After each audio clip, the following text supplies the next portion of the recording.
Hello and welcome to another episode of Envisioneering Exchange, the podcast where industry leaders discuss the most important topics in sustainability, climate change, buildings, and urban efficiency.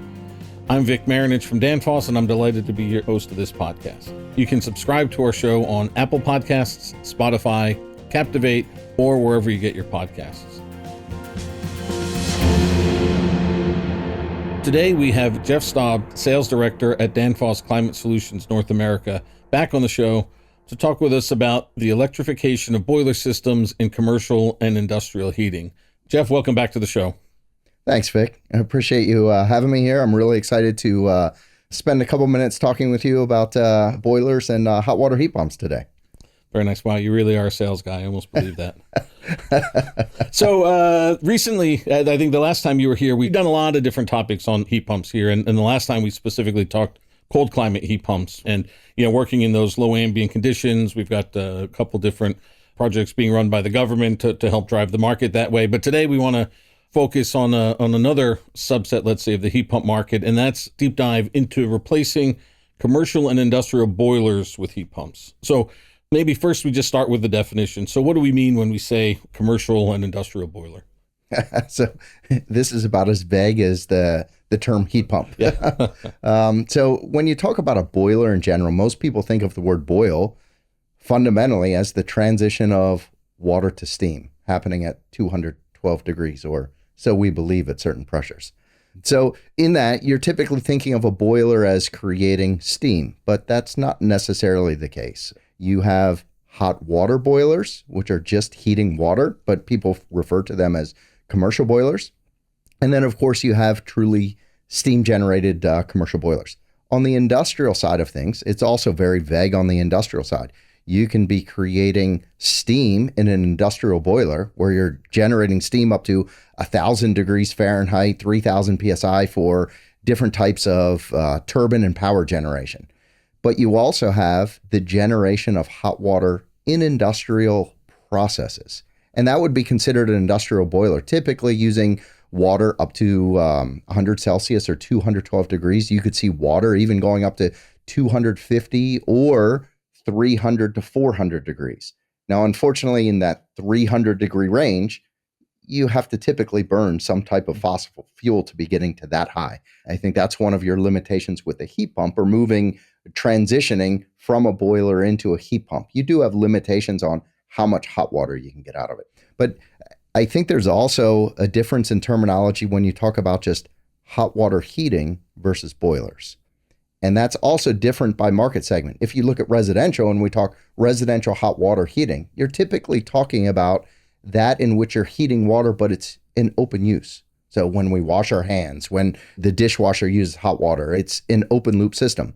Whereas you also have a residential boiler, which is not necessarily creating hot water for use, but it's circulating hot water through the home for more comfort heating. So in that same respect, one would be an open system and a closed system. You have that on the commercial side as well, where you'll have commercial boilers, a hot water boiler that's recirculated for heating, but you'll also have open systems where you're heating water for sanitary water, kitchens, things like that. Yeah, and of course, right, when we talk about 250, 275 degree water, right, then we're talking under pressure, and that's obviously going to be a closed system, right? Yes, that we're exactly. going to talk about there. So maybe let's talk a little bit about the market size. The last time when we talked cold climate heat pumps, right, we were talking residential units, right, 10 million units a year, plus or minus. Light commercial rooftop units, million units a year, right? Big volumes, and we know here in the U.S., we're very much an airside country when it comes to our heating and cooling. So while we, of course, do want to abate any of the fossil fuel burning, where we can, how big a market are we talking about here when we talk about commercial and industrial boilers? Yeah, commercial industrial boilers, overall, if you look at some of the figures on market size, about a $4 billion market annualized. And that's broken down, I would say, roughly about $1.2 billion annualized in industrial. And then you're probably talking 2.5, 2.8 billion on the commercial side. So it's much, much smaller than what we would consider the HVAC market. So it's a fraction of the size of the commercial HVAC market. Well, but I'd imagine, right, if we're talking a commercial boiler, a lot of those are going to be commercial HVAC applications anyway, right? I mean, we're talking about, if you think in the good old days, or actually probably most buildings today, you're going to have a chiller loop and you're going to have a boiler loop, right? And so you're heating the building with that commercial boiler. But then that maybe brings up the next question when we talk about definitions. So what's the difference between if we say we're going to do a commercial heat pump to generate hot water versus a reversible chiller? In both of those applications, you could use a heat pump, which is really the vapor compression system. So the chiller, you're sizing that chiller specifically around the cooling, sending that glycol out to all of the different fan coils throughout that entire building. But one of the advantages that you have with that is in many air-cooled chiller applications, you're just rejecting all of that heat that you're pulling from the building to that outside air. If you put a reversing valve and now reverse that chiller, the same as you have on, you could say, a residential air conditioning heat pump, you reverse the system, and now rather than creating cold water to circulate through your fan coils, you're creating a hot water. With a dedicated heat pump, you're going to size the efficiency, size that compressor for truly just bringing hot water to that loop. So you're exactly right. Many commercial buildings have two separate loops. So you have your chilled water loop and you have a secondary loop with your boiler, your commercial boiler that's in it today. You could consolidate those two pieces of equipment with a reversible chiller. So there's some savings there. Some people want two separate systems, one for cooling, one for heating, kind of as a safety for being able to have heating at all times during the winter months, but really setting up a separate system. So you design the system around the efficiencies of each of those. So you can get optimized efficiency having a separate boiler or a heat pump based boiler and a separate chiller. But a reversible chiller has a much, much lower initial cost if you just size it for a single unit. A heat pump or on a commercial boiler, I think some of the advantages that you'll see there is, are you just using that heat for only comfort heating, or are you going to use that for open water systems? So sometimes you'll use a dedicated boiler where you're going to use that water for some sort of commercial process in a restaurant where you do need that open water loop. So that would be the advantage of having a separate system, because you could combine separate hot water loops. The disadvantage of a chiller system, with it being reversible, you're either cooling or heating. You can't have both simultaneously. Whereas sometimes, even if you look in the middle of winter, if you have a server room that's inside of that commercial building, you still need air conditioning to reject that heat. So you would still need a cold water chilled loop to be able to remove the heat from that server room. So it really depends on the setup of the building. Do you need simultaneous heating and cooling, or can you use one or the other and go with a reversible chiller? Yeah, and I have to imagine location, geography probably plays a big role. If you have a reversible system, you're going to get roughly the same capacity in heating and cooling, right? So if you're way down in Florida or way up in Wisconsin, where you need much more, let's say, heating up there in Wisconsin, or much more cooling in Florida, chances are you're way oversized for your other... You're absolutely right. Absolutely right. What are the design conditions of that building envelope? So how much hot water do you need? Do you need that to be at 130 degrees? Or do you need that to be at 150 degrees, because you're going to have delta T losses in pumping this hot water all through this entire loop. So it's, as you have these losses, you have to compensate for that, for having a higher initial water temperature. So the same on the cold water side of it.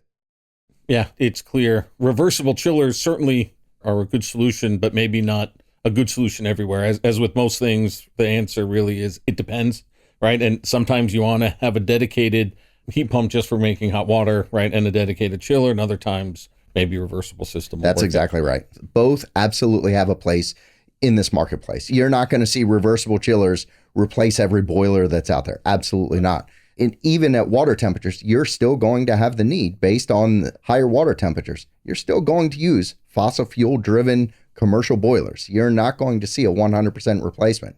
I think some of the challenges you get into, as we discussed last time, the states with natural gas bans in over the next 5 years for new buildings, new installations in commercial buildings.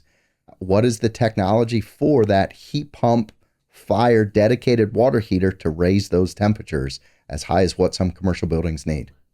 especially like an apartment when everybody's taking a shower at 7 a.m. and you've got a lot of demand for a lot of hot water or something like that. That's exactly right. Yeah. A lot of questions coming there, I think. But that kind of, I think, then addresses well the commercial heat pump and boiler replacement. But then we're talking really, let's say, HVAC type temperatures, right? Temperatures you want for your hot water or for your baseboards. But now let's talk on industrial boilers or industrial heat pumps, right? That can really be a very different application, right? Than we're talking about the commercial side. What kind of scope are we talking about on industrial boilers and heat pumps? Industrial boilers, such a wide range of applications. You can look at that from an industrial application a lot where you're working with, let's say, food processing. And food processing, it could be where you're processing meat processing plants, where you need to have cold temperatures to be able to preserve that meat in the processing plant. But at the same point, you need sanitary conditions, very, very clean. So you need very high hot water, 180 degree water to be able to sanitize all of the equipment. So meat processing plants, you get into milk processing plants. So in a milk and dairy plant, you have the exact same need. You need to be able to cool the milk to preserve it, but you also need hot water processes, both in the process of pasteurization, but also for sanitary water. You can have very, very large in food processing as well. You could say grain drying applications, for instance. You look at all of the farms and the grain mill operations. You have to be able to dry these grains, and that's done through essentially a boiler process. You have chemicals and pharmaceuticals as well.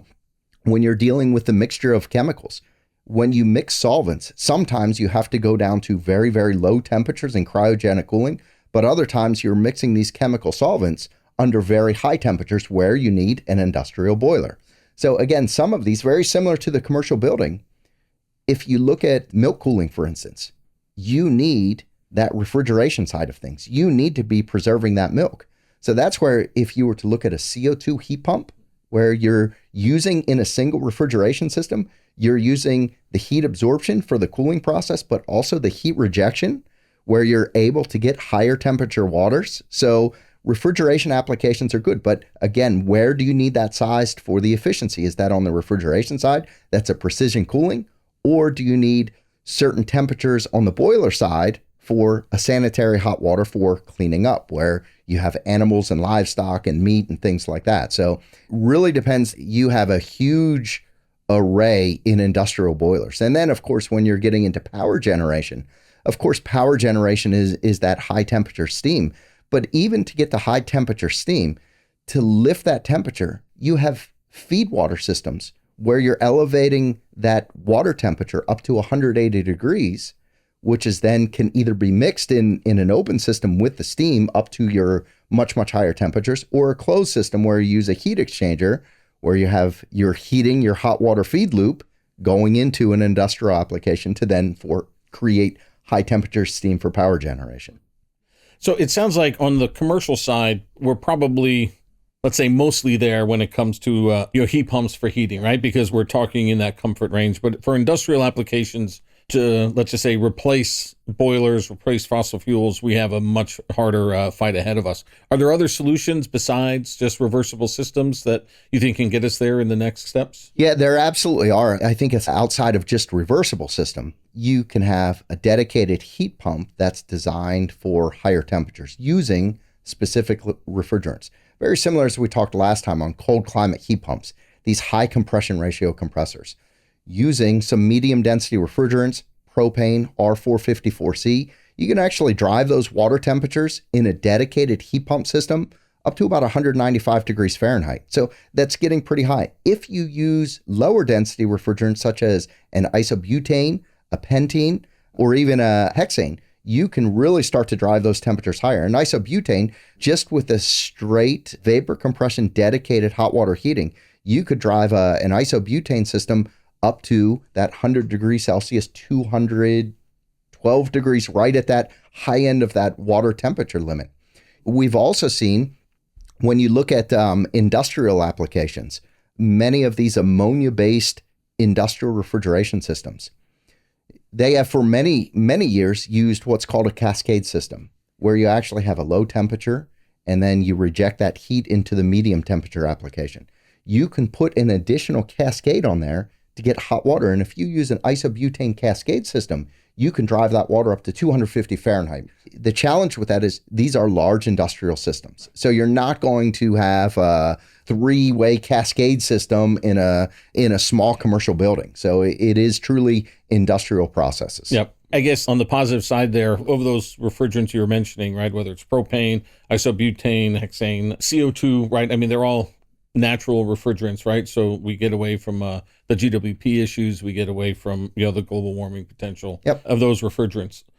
And you do have a mix of those. So in a medium density refrigerant, you do have propane, but you also have 454C. So where we're in areas in the United States where legislation still prohibits the vast adoption of a refrigerant like propane, you can go with an R454C, which is an A2L, slightly flammable, which the entire HVAC market is adopting in the next year or two for straight air conditioning applications. Yeah, we've got about 3 months to get that one taken care of. Exactly.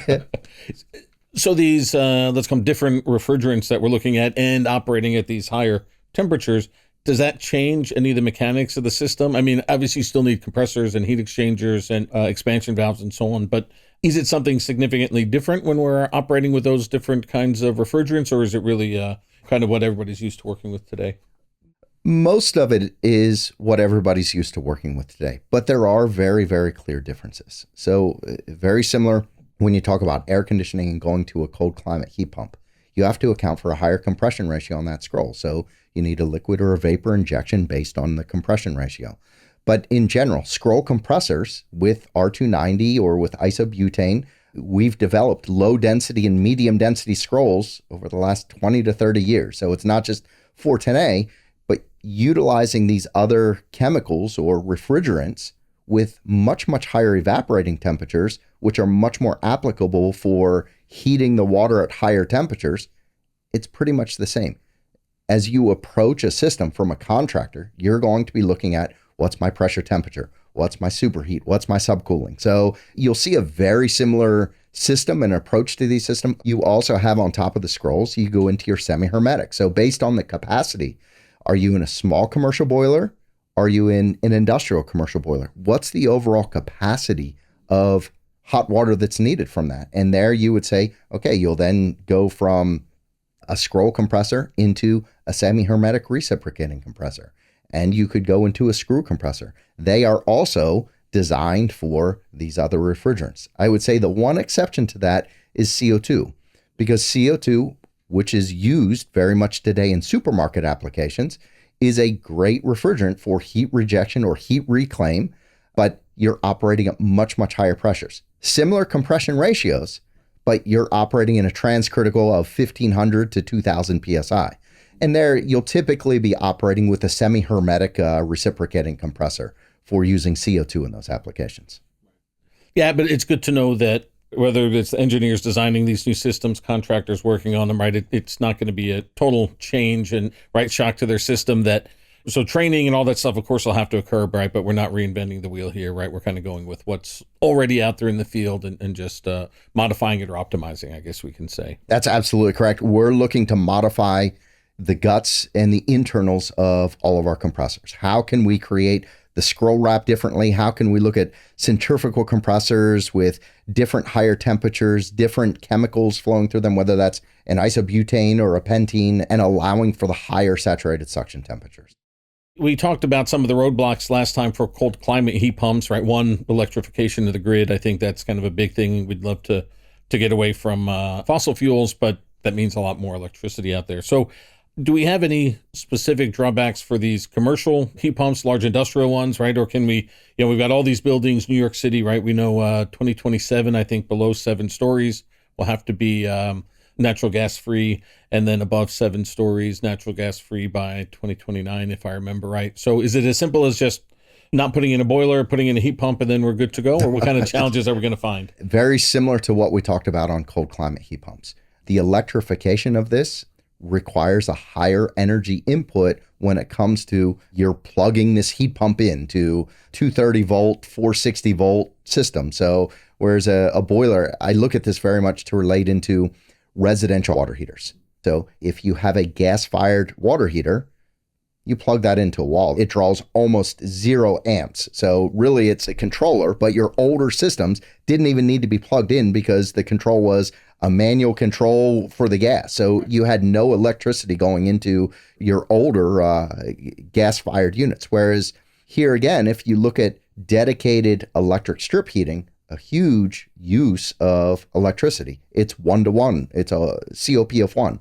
Whereas when you get into that heat pump, you still have to plug it in, but it's plugged into a 15 amp circuit. So you compare it also against a gas furnace in your home to the air conditioning. If you're using a heat pump in winter and using that to heat your house, you're drawing that 20 or 30 amps. Whereas that furnace, when your furnace is plugged in for the control board, that's on a 15 amp circuit, but it's plugged into the wall that draws almost no amp. So anywhere that you're powering a compressor to be able to heat water as a heat pump would, or to heat the air, you're going to have a higher power draw into that. And not to say that that's not the efficiency. We're negating the efficiency of the system because, again, fossil fuel will burn at less than a COP of 1. You could get green hydrogen burning at a COP of 1, but in general, your heat pumps are going to have a COP, a coefficient of performance, of 3 to 4. We want to look at that 3.5 and push that up. Some CO2 units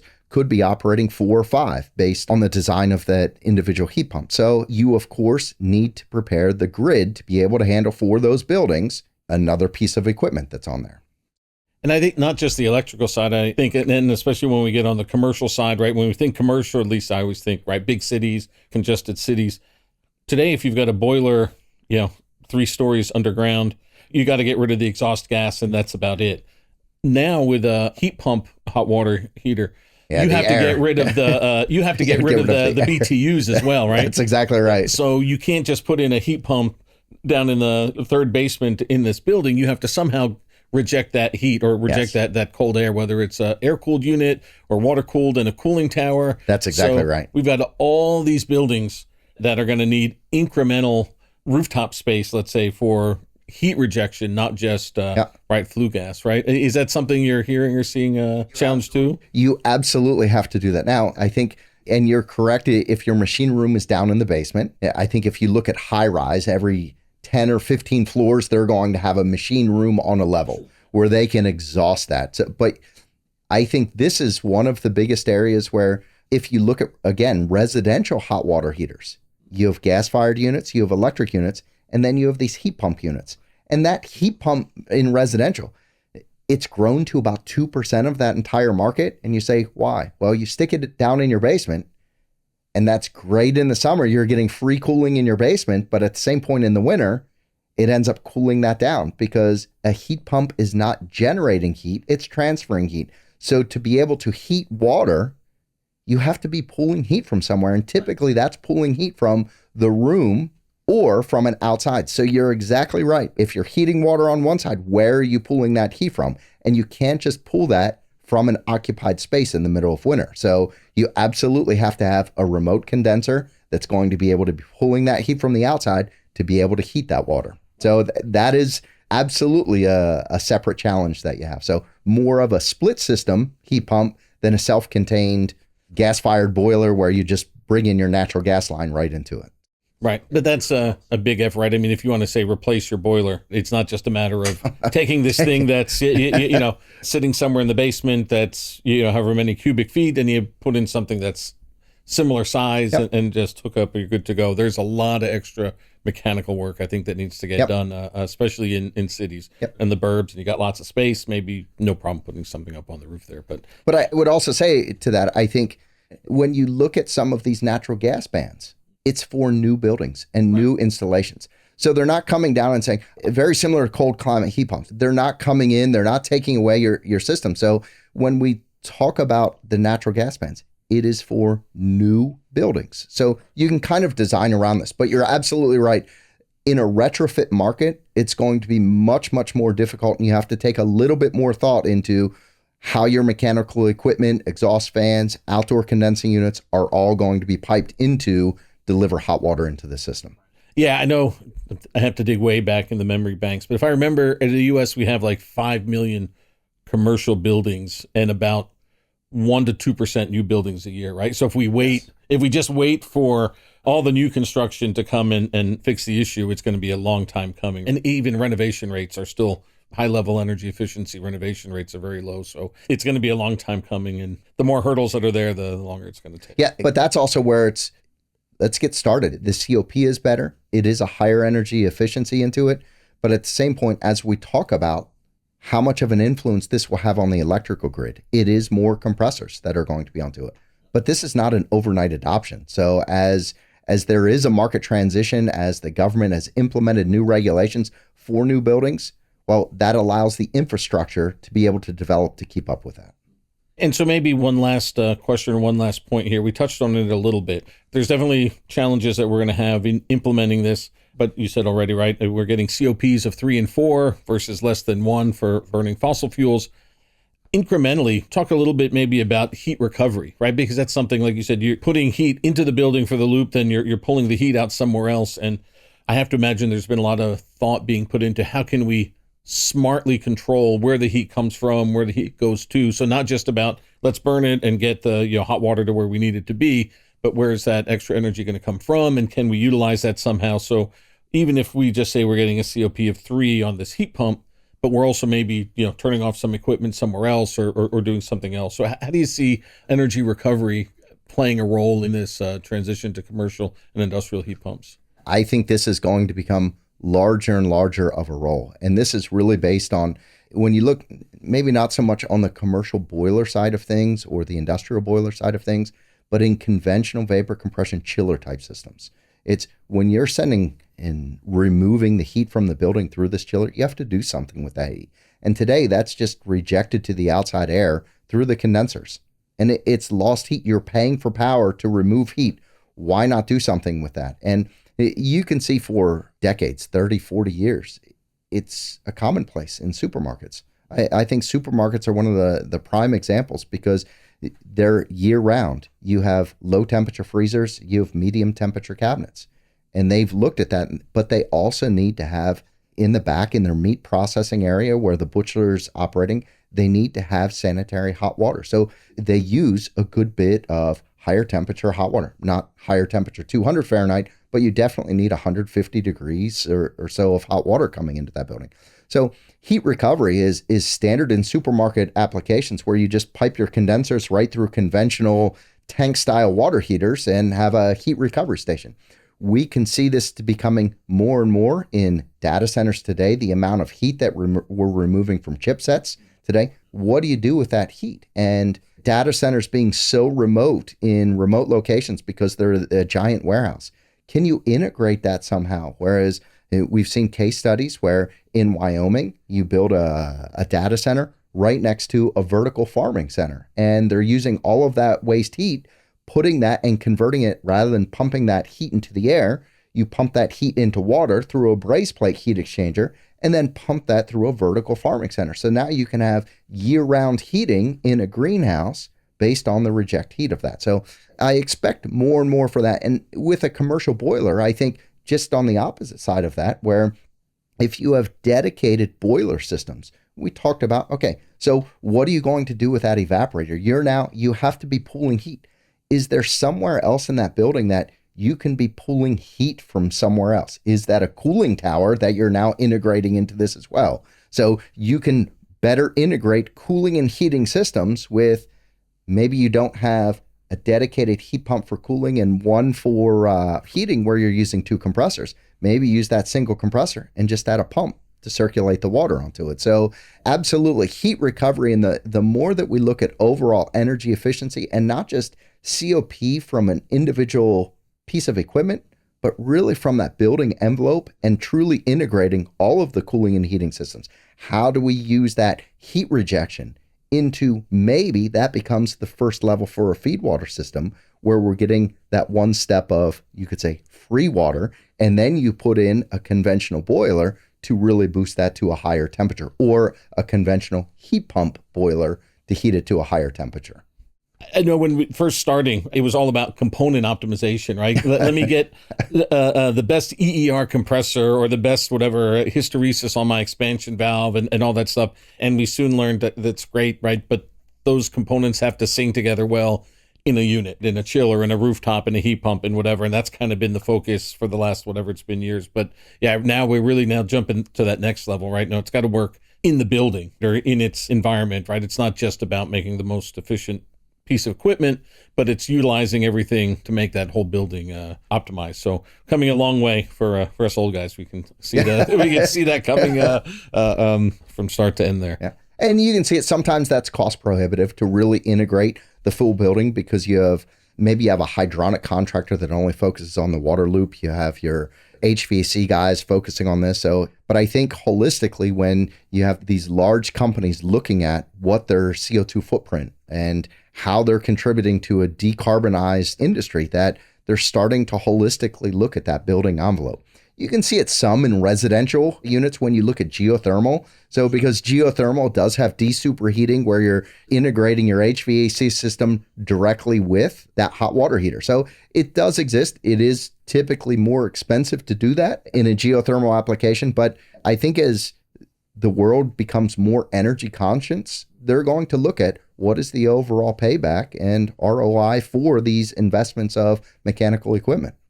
Right. Back in the day, when energy, relatively speaking, was super cheap, there was no incentive to try to save anything, right? You just did whatever made you comfortable and happy, and that was fine. Yep. But times are a bit different now. So Is there anything you want to say before we wrap up here? Any final comments? I would just say one of the things that we did touch on, I didn't expand on much, but alternates to heat pumps. We got into a little bit of the discussion of technology.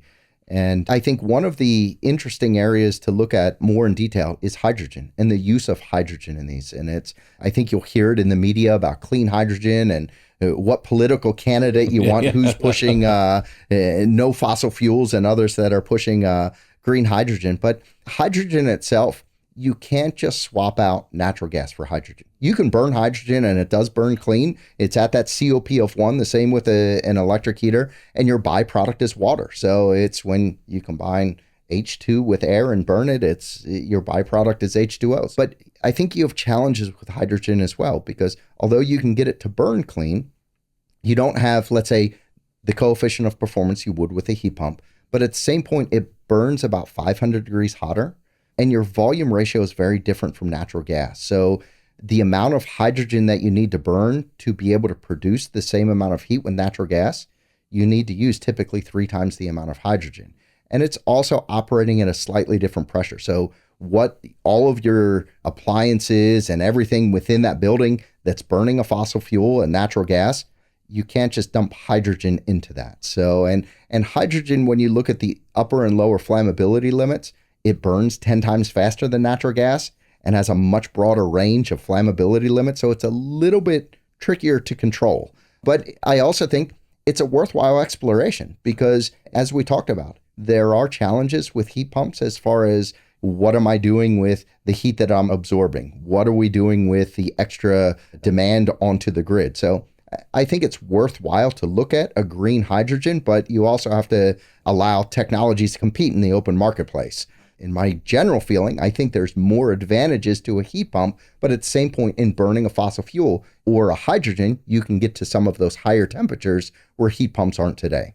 The U.S. is investing a lot in hydrogen. What just last year announced, was it 7 hydrogen hubs throughout the U.S. where they're trying to put together a supply chain and the technology and that kind of stuff. So it sounds like you're already begging to come back for another podcast, Jeff, to talk about hydrogen. It's kind of a little embarrassing, but yeah, for sure that there's a whole other episode for sure just to talk about hydrogen and the opportunities and the challenges. It's a topic that lots of smart people have lots of very different opinions on. So it's super interesting, at least to me, where that's going. But and I agree. That's the exact same with the boiler market. Yeah. You will have people that are 100% green hydrogen, other people that are heat pumps, and other people that are, I'm natural gas, you know, keep on fracking, baby. Yeah. And it's, you have the diversity of the United States all within those technologies of commercial and industrial boilers. Yeah.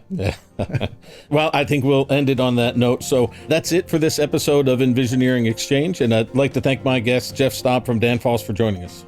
Thanks, Vic. Appreciate you having me. Don't forget to subscribe to Envisioneering Exchange on Apple Podcasts, Spotify, Captivate, or wherever you listen to podcasts. And lastly, if you enjoyed this episode, don't forget to rate, review, and share it with your network. Thanks for listening, and talk to you next time.